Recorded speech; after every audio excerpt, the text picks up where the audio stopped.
Good evening to all of you. जो अभी बच्चे भटक रहे हैं, जो भी जिनको लग रहा है कि 2024 का हमारा प्रीलिम्स बहुत अच्छा नहीं गया है, बट उनको एमपीपीएससी के साथ ही कंटिन्यू करना है, 25 उनका टारगेट और फाइनल टारगेट है, उन लोगों के लिए ये वीडियो बहुत ही रामबाण साबित होने वाली है। क्योंकि मैं लेके आई हूँ पूरा प्रॉपर किस तरीके से आपको पढ़ना है, रोड मैप, एंड कितने महीने में कौन सा पेपर आपका कंप्लीट होगा विथ प्रीलिम्स के यूनिट्स। ठीक है, तो होता है ना कि जैसे ही हमारा कोई एग्ज़ाम हो जाता है तो कुछ दिन के लिए हम रिलैक्स मोड में चले जाते हैं और सोचते हैं कि चलो ठीक है भाई, 2 दिन का हम गैप ले लेते हैं। लेकिन वो 2 दिन का गैप कब 2 महीने में बदल जाता है, कब 4 महीने में बदल जाता है, हम खुद भी नहीं जान पाते हैं। तो इस वजह से हमको बंधे रहना है अपने रिदम में, जिस रिदम में हम पढ़ रहे थे।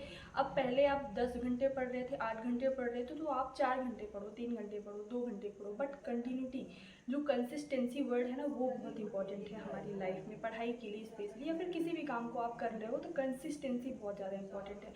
तो इस वजह से मैं ये रोड मैप लेके आई हूँ ताकि आप बंधे रहो, है ना, कि ये चीज़ें कंप्लीट करनी है इतने दिन में, तो आप बंधे रहोगे। और ऐसा नहीं होगा कि जैसे ही नोटिफिकेशन आए सब पढ़ना स्टार्ट करेंगे और फिर सिर्फ प्रीलिम्स पढ़ेंगे। तो तब तक आप लोगों का, जो इसको फॉलो करेंगे, तब तक आप लोगों का मेंस कंप्लीट हो चुका होगा। और मेंस इज़ मोस्ट इंपॉर्टेंट। क्यों? क्योंकि हमने देखा कि प्रीलिम्स के कुछ क्वेश्चंस पॉलिटी के, चाहे इकोनॉमिक्स के या फिर हिस्ट्री के कुछ पोर्शंस या कुछ क्वेश्चंस ऐसे आए हैं, कॉन्सेप्चुअल आए हैं, जो कि मेंस को पढ़ के या फिर डिटेल में पढ़ने के बाद ही हम सॉल्व कर सकते हैं। इसलिए हमको मेंस तो वैसे भी पढ़ना है, अच्छा खासा गैप है, 2025 के लिए अच्छी वैकेंसीज आने वाली हैं, तो क्यों ना हम 4 से 5 महीने में प्री और मेंस कॉमन पढ़ लें, अच्छे से पढ़ लें, और साथ में जैसे ही नोटिफिकेशन आए तो हम प्री में जंप करेंगे, प्री को अच्छे से करेंगे। ठीक है, और एक चीज़ और बताऊं कि मेंस की आपकी समझ विकसित होनी ज़रूरी है कि मेंस आखिर किस तरीके से पढ़ें, कौन से पेपर से स्टार्ट करें, कौन से पेपर पे ज़्यादा फोकस करें, कौन सा पेपर एटलीस्ट हमारा 3 महीने में या 5 महीने में हो जाए। ये सारी चीज़ें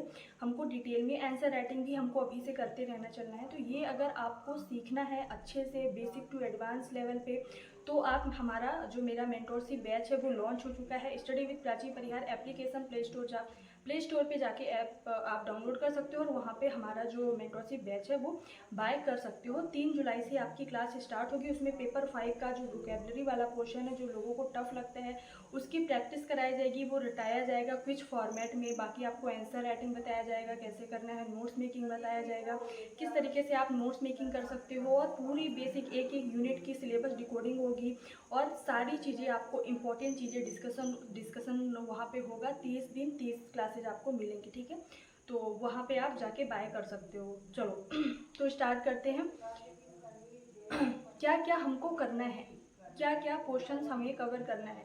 कल 1 जुलाई है, तो हम जुलाई से लेके सबसे पहले अगस्त और सितंबर, 3 महीने का, जुलाई अगस्त और सितंबर 3 महीने का रोड मैप मैं बताती हूँ। अब इन 3 महीने में 90 दिन है। 90 दिन को मैं डिवाइड कर लेती हूँ, first 45 days and second 45 days. First 45 days में हमको कौन सा पेपर लेके चलना है, और उसके साथ हमारा ऑलरेडी प्रीलिम्स का कौन सा पेपर कंप्लीट हो जाएगा वो देखेंगे। ठीक है, तो देखो फर्स्ट 45 डेज में क्या है, हमको लेके चलना है फर्स्ट पेपर। अब फर्स्ट पेपर में आपको इतनी जानकारी होनी चाहिए। एक चीज़ और कि जो मेरा मेंटोरशिप बैच लेने वाले हैं, 3 जुलाई से क्लास स्टार्ट होगी। आप लोग प्रिंट आउट, प्रीलिम्स का भी, मेंस का भी, स्पेशली मेंस अभी स्टार्ट हो रहा है तो मेंस का आपको प्रिंट आउट निकलवा के रख लेना है। ठीक है, तो 3 जुलाई से हम क्लास करेंगे प्रॉपर, और इतनी अच्छी समझ विकसित हो जाएगी कि मेंस के लिए आपको इधर उधर भटकना नहीं पड़ेगा। ठीक है, अगर आप लोग ज्वाइन करना चाहते हो तो कमेंट बॉक्स में मैं ऐप की लिंक भी दे दूँगी, तो आप डाउनलोड करके वहाँ से आगे बाय कर सकते हो।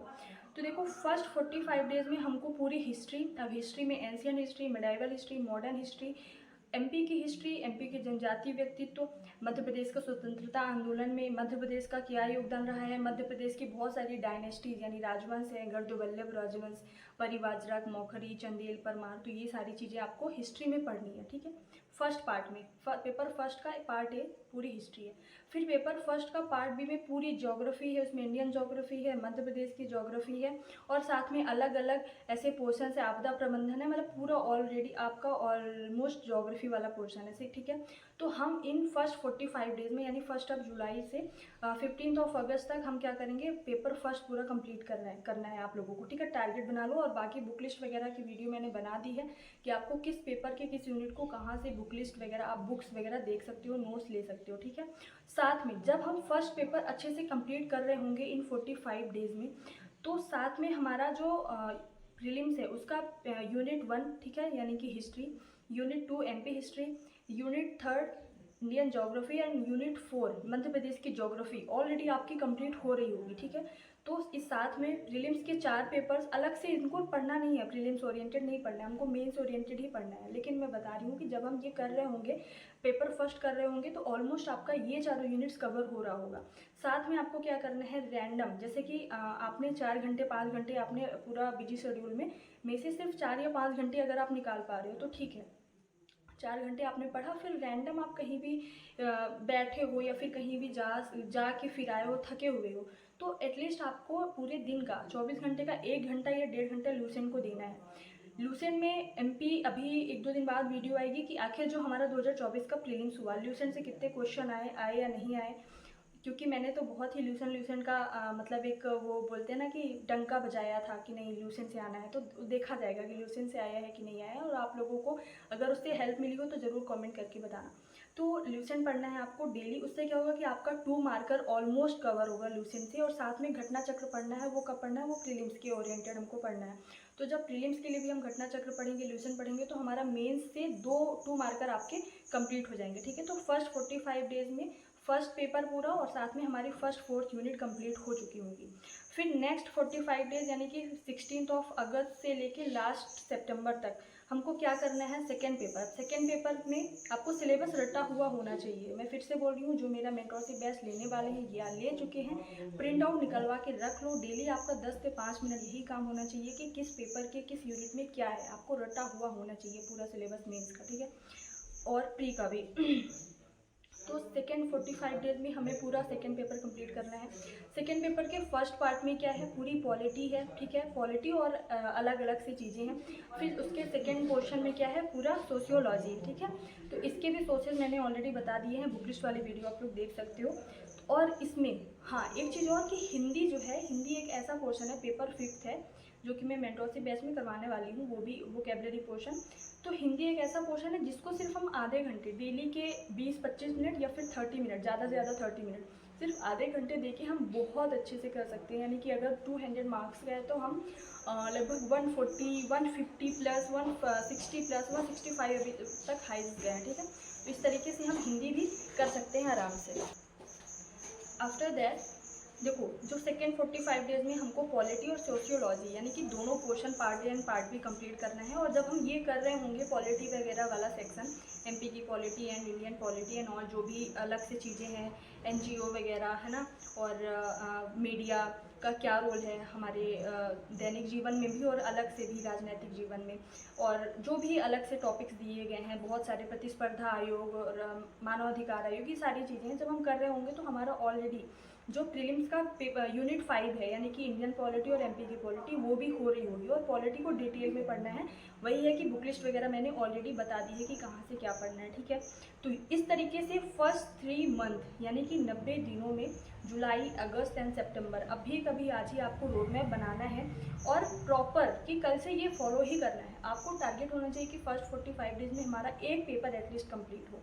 बहुत टाइम है ना, तो फर्स्ट 45 डेज में एटलीस्ट आपका एक बारी एक पेपर कंप्लीट हो। जब पेपर कंप्लीट हो रहा होगा तो आप लोगों को क्या करना है, आंसर राइटिंग पे भी काम करना है। साथ में मोस्ट इंपॉर्टेंट कि नोट्स मेकिंग आपकी होनी चाहिए। तो नोट्स आपको बना के रख लेने हैं कि जैसे ही आपका प्रीलिम्स हो 2025 का और रिजल्ट आए ना आए, आपको सिर्फ रिवीजन पे काम करना है। या ये नहीं कि आप फिर नोट्स बनाओ उस टाइम पे ये सारे काम करो, नहीं, उस टाइम पे रिवीजन पे काम करना। तो अभी से आपको नोट्स भी बना लेना है। नोट्स वगैरह कैसे बनाना है, ये सारी चीज़ें मैं मेंटरशिप बैच में बताऊँगी। फिर उसके बाद आपको क्या करना है, नेक्स्ट 2 महीने, देखो मैं ऐसा सोच रही हूँ, मुझे ऐसा लग रहा है कि आई थिंक नवंबर या फिर दिसंबर 2024 में हमारा नोटिफिकेशन प्रीलिम्स का आ चुका होगा। तो जैसे ही नोटिफिकेशन आएगा हमको प्रीलिम्स में अच्छे से पकड़ बनाना है, क्योंकि मुझे ऐसा लगता है कि हम अगर 85 क्वेश्चन भी सही कर रहे हैं एग्जाम्पल के लिए, और अगर कट ऑफ 86 गई है तो किसी काम का नहीं है, क्योंकि रिजल्ट मैटर करता है। आप 85 लाओ, आप 90 क्वेश्चन सही करो, डजंट मैटर ये करता है कि आपका लिस्ट में नाम है या रोल नंबर है या नहीं है। तो इसलिए हमको प्रीलिम्स में गलती बिल्कुल भी नहीं करनी है। जितने भी लोग 70-60 भी ला रहे हैं तो आप ये समझ लो कि आप इस लायक हो कि आप एमपीपीएससी में बैठ सकते हो, एग्जाम क्लियर कर सकते हो, तीनों फेज क्लियर करके फाइनल लिस्ट में नाम ला सकते हो। इसलिए हमको सबसे पहले फर्स्ट 5 मंथ में अच्छे से मेंस को देना है और उसके बाद बाद जो जैसे ही नोटिफिकेशन आएगा हम प्रीलिम्स में जंप करेंगे, ठीक है। तो फिर उसके बाद क्या करना है, अब प्रीलिम्स हम साथ साथ में पढ़ते रहेंगे। जो मेरा मेंटरशिप 5 मंथ का आएगा लगभग, प्री कम मेंस, वो आराम से उसमें हमारा मेंस भी होता रहेगा और प्रीलिम्स भी होता रहेगा, ठीक है।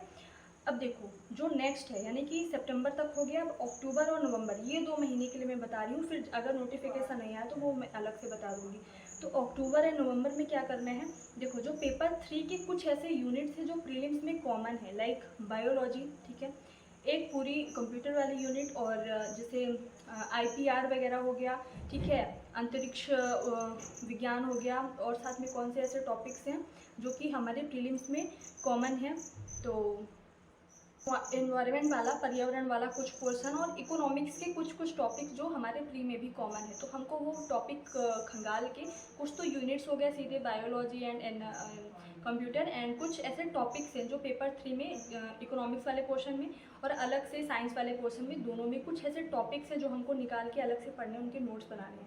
क्यों? क्योंकि वो प्रीलिम्स में भी काम आएंगे, और हमको प्रीलिम्स में इस बार कोई भी रिस्क नहीं लेना है, डिटेल में अच्छे से पढ़ना है। जब हम मेंस अच्छे से पढ़ेंगे डिटेल में, तो ऑलरेडी हमारा प्रीलिम्स क्लियर होगा, कंप्लीट होगा, ठीक है। तो ये, और साथ में एथिक्स, जो 4th पेपर का जो प्योर एथिक्स वाला पोर्शन है, जो नीति शास्त्र वाला पोर्शन है, जैसे कि जो थिंकर्स हो गए, और जो अलग से भ्रष्टाचार हो गया, सत्यनिष्ठा हो गया, मनोवृत्ति हो गया, तो ये वाले पोर्शन में या तो आप एक पूरा थिंकर वाली यूनिट उठा सकते हो, और थिंकर्स की जो यूनिट है, या फिर थिंकर को पढ़ना, उसको हमेशा याद रखना, क्योंकि अलग अलग कॉन्सेप्ट दिए हैं सभी लोगों ने, और बहुत ही कंफ्यूजिंग है कि एक ही टाइप्स के कॉन्सेप्ट में थोड़ी थोड़ी डिफरेंस है सब में, है ना। तो आपको नोट्स बनाना बहुत ज़्यादा इंपॉर्टेंट है किसके, थिंकर्स के।